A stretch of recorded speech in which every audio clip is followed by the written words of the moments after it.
Maman, quand je suis né, j'étais pas supposé. Le médecin avait dit qu'elle ne pourrait plus avoir d'enfant OK. un an avant que je naisse.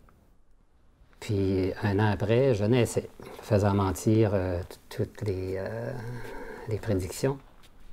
C'est la vie qui a raison avant tout et non pas les principes ou tout ce qu'on veut réglementer. Tu sais.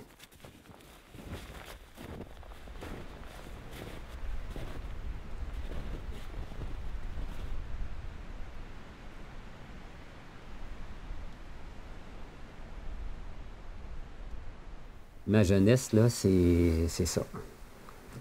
J'avais 6 ans quand papa a construit le chalet en 1954.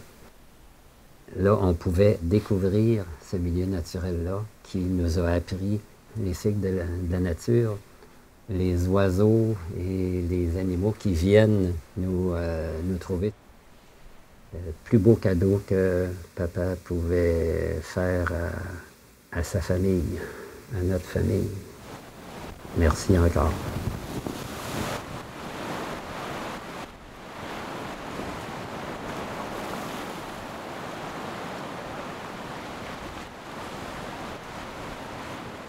J'avais comme l'esprit ouvert.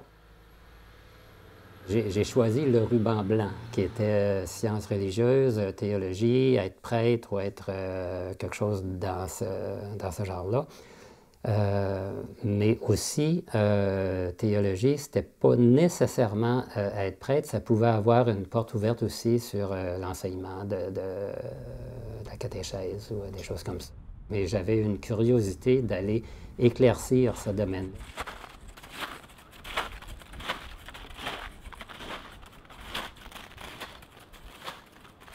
J'ai pu trouver une job locale ici, à côté du cégep, à l'école de métier de Rivière-du-Loup, en catéchèse. J'avais 13 classes. Puis c'est ça, il y a eu, avec 3 des 13 classes, énormément de disciplines à faire. Puis ça, je l'ai fait durant un an de temps, avec le plus d'amour possible, puis le plus de présence possible, mais c'était évident, là. Ça fait que c'est là que j'ai dit, je peux pas continuer.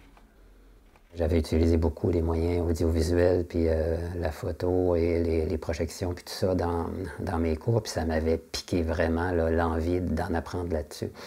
Puis c'est là que j'avais vu qu'il y avait un bon département d'audiovisuel au cégep. J'ai dit, tiens, je vais aller offrir mes services, puis faire comme auto-formation, aller prendre tous les cours qu'il peut y avoir là, puis moi-même me lancer dans le domaine, m'équiper, puis expérimenter, puis faire ma propre formation dans ces domaines-là. Et puis j'ai adoré ça, puis eux autres aussi.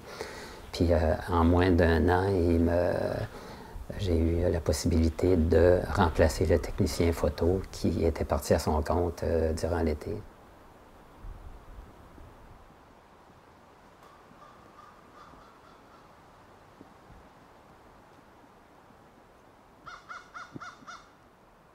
J'ai vécu 3D là, en m'équipant photo, puis en m'équipant en formation pour être capable d'avoir des témoignages visuels dans toutes les dimensions de la Terre, si tu veux, là, du sous-sol aller jusqu'à l'aérien. Il y avait sur l'eau. Tu sais, je me suis fait faire un canot à un moment donné aussi, sous l'eau. J'ai pris un cours de plongée en 1976 que j'ai eu mes cartes. Fait que j'ai filmé les cours, puis il y avait aussi les airs. Fait que quand on a fait un film Cauchemar, là, c'est moi qui étais à la caméra. Ça fait qu'il fallait prendre des prises de vue aériennes. Ça a été mon baptême de monomoteur. Puis, en 77, 78, quand on a tourné ça, en 80, 81, je suivais mon cours de pilote. Puis, pendant que je suivais mon cours, j'ai eu l'occasion d'acheter avec un de mes amis un avion usagé à l'endroit où on suivait les cours théoriques. Fait que je suivais le cours, on y allait en avion, avec mon avion, puis le prof à Rivière-Ouelle. Puis on revenait de nuit, puis lui, en revenant avec mon avion, puis moi, ben, il me montrait toutes sortes d'affaires, puis là, ça me coûtait rien. Je ramenais le prof à Rivière-du-Loup. Ça fait que on prenais des photos aériennes aussi de mon village qui pouvaient me permettre d'intégrer ça aux photos ici, puis d'en faire pour d'autres, d'en faire pour du monde qui en avait besoin pour les développements qu'il y avait autour. Ça fait que, tu vois, chaque moyen, en étant équipé pour prendre la photo dans chacune de ces situations-là, m'ouvrait des nouvelles portes de petits contrats, là. Mais je ne prenais que ce que j'aimais faire aussi, là. Je ne prenais pas des contrats juste pour faire de l'argent, j'en prenais parce que ça me permettait d'en connaître plus, de devenir plus familier avec ces photos-là. Sky is the limit en photographie.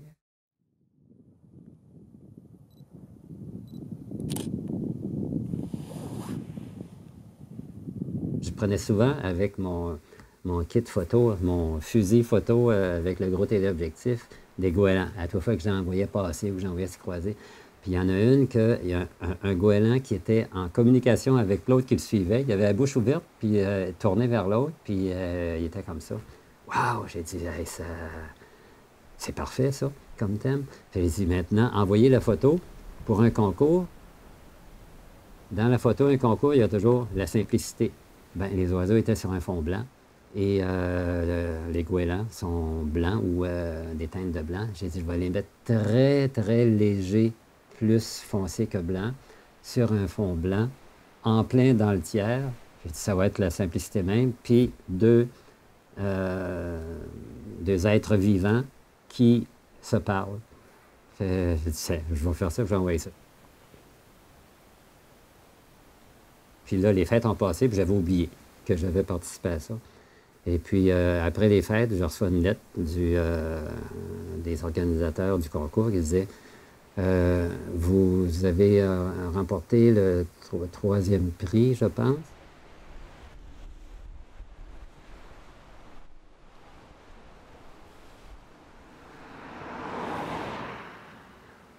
Le foyer Patro, qui est la partie brique du cégep actuel, ça avait été fondé par l'abbé Ronald Landry. Et je lui avais demandé à mes 12 ans, à ma première année, d'écrire un premier mot dans mon petit livre de signature. Et il m'avait écrit, je l'ai toujours retenu, « L'avenir sourit aux audacieux. Keep smiling. » Et son audace que j'ai retenue dans cette phrase-là m'a toujours suivi. J'ai dit, si lui a été capable de foncer comme ça et qui a fait tout ça dans la région ici, c'est une formule gagnante, tu sais, puis c'est signe que ça peut marcher. Ça fait qu'un jour, en 1977, un groupe d'étudiants avait un projet de film et ils voulaient avoir l'appui du service technique de l'audiovisuel pour aider à la réalisation technique. J'ai demandé une rencontre avec le CA du Cégep et je suis arrivé à eux autres avec le projet étudiant et j'ai dit je suis prêt à les appuyer. Mais suivant ce que l'abbé Landry m'a toujours appris, l'avenir sourit aux audacieux. J'ai dit je viens vous demander d'être audacieux aussi et de permettre l'utilisation de l'équipement qui normalement ne sort pas, pour faire avancer les étudiants dans le projet qui les tient à cœur. Et ça avait été accepté. Ça fait qu'on a pu utiliser l'équipement pour faire un film policier qui a fait ici énormément bouger. Ce film-là, après l'année de tournage, a attiré 2200 personnes le même soir au Centre culturel dans 2 représentations, parce qu'il y avait eu là-dedans une scène qui a été tournée ici. Dans la même scène, il y avait une auto, quelqu'un qui sautait dans une auto dynamitée. En même temps, la sûreté municipale arrivait, les pompiers arrivaient ici, Sûreté du Québec avec 2 autos de police arrivaient en même temps. Il fallait tout coordonner ça dans une même scène, la même journée. Et les responsables étudiants avaient réussi à avoir l'appui des ministères et de toutes les autorités nécessaires pour faire tout ce remue-ménage-là.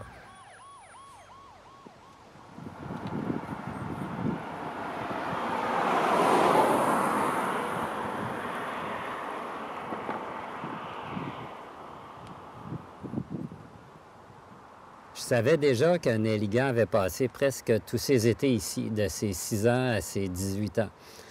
Mais c'est juste en 2002, quand on a organisé un événement Nelligan ici, puis après un livre, que j'ai réalisé que j'avais marché dans les mêmes sentiers que lui, puis sur les mêmes bouts de plage aussi. Puis après ça, là, j'ai connecté. C'est impressionnant de réaliser, là, plus bas de à peu près une centaine de pieds du village, il y a le fleuve qui coule puis qui débouche sur Québec, Montréal, les Grands Lacs, les États-Unis. Et puis de l'autre côté, sur la Gaspésie, le Golfe, puis l'Europe, puis le monde.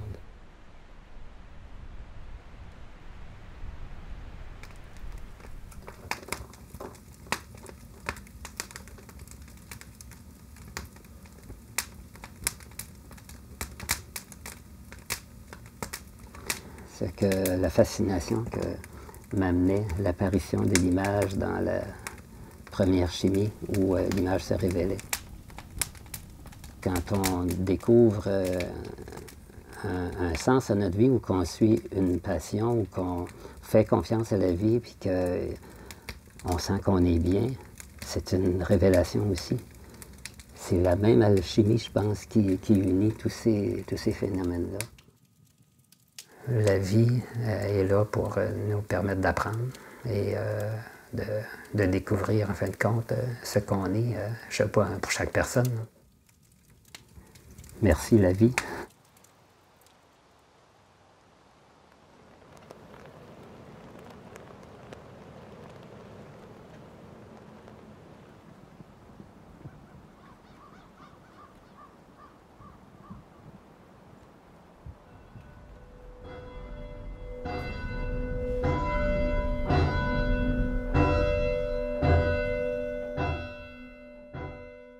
Laissez-le vivre ainsi, sans lui faire de mal.